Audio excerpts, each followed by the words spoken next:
Elisa, with Rogerian inscrutability, hears the confession of the malcontents. A mirror held up before cosmetic application, globalization and internationalism confused. Who are polar opposites. The second thing is this: never attack somebody's reality. One's perception is one's reality. Whatever they perceive is their reality, whether it's real or not. If you attack their reality, they're going to push back, and you go nowhere fast. How you effect change with somebody who has a false reality is this: because their perception is their reality, you must offer them a better perception. If they resonate with your perception, they will change their own reality. I'll just give you a quick hypothetical example. Let's say you have a 7 or 8 year old son, and he goes to a magic show with his buddy and his buddy's parents. And he comes home and he tells you, this magician, he asked for a female volunteer, and 50 women in the audience raised their hand. He pointed out one, come up here on stage. She came up. He told her to get inside this box and stick her feet out the hole on this end, put her head out the hole on this end, and then he closed the lid. And he took a chainsaw. He cut that woman in half. And you try to tell that kid, well, no, that didn't really. Yes, it did. I was there. I saw it with my own eyes. I saw it. You cannot change what he saw. He knows what he saw. He saw that man cut that woman in half.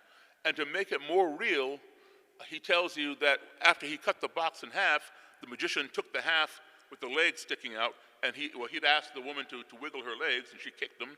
He took that half and moved it over there to stage right, took the half with the head, put it over here on stage left, and then he walked over and he talked to the head, and the head talked back.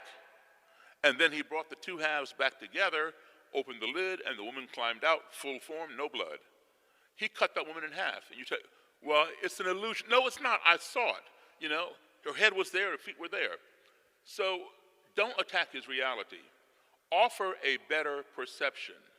You say something like, well, I hear what you're saying, but is it possible that just maybe? Please tell me what's been bothering you.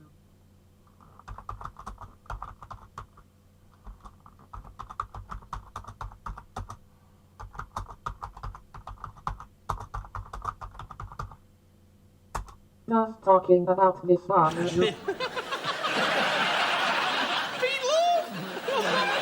I did a gig last year, I've got to tell you this, and this was funny, at Blackpool Opera House. And there were, for some reason, there were all magicians on it second half. And I didn't know. I knew they were, but what happened? I come out beginning at night, and I said, hello, and curtains were shut. And the big curtains at Blackpool Opera House, and I put them on my shoulder. I said, these should be open, and I pulled them open, like that. And then, because I said, like that setup back there, it looks lovely, that. And everyone laughed and thought we were all passing short. And then I did my bit and everything. And then second half will come on, they were shut again. And I went, they're shut again. So I put it on my shoulder and pulled them up. And there's a magician trying to...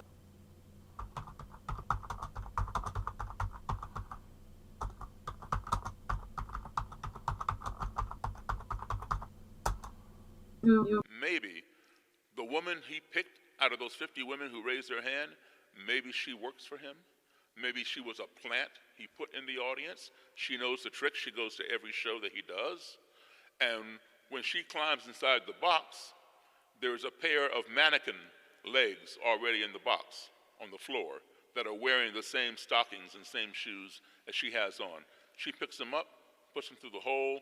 He says, wiggle your legs. She just shakes them, And then when and then she takes her own legs and brings them up under her chest. So her whole body is on that side of the box. So when he cuts it in half, the saw doesn't even touch her. So he moves the whole body over there. He has to divert your attention from the legs, because now the legs... Stop discussing such things.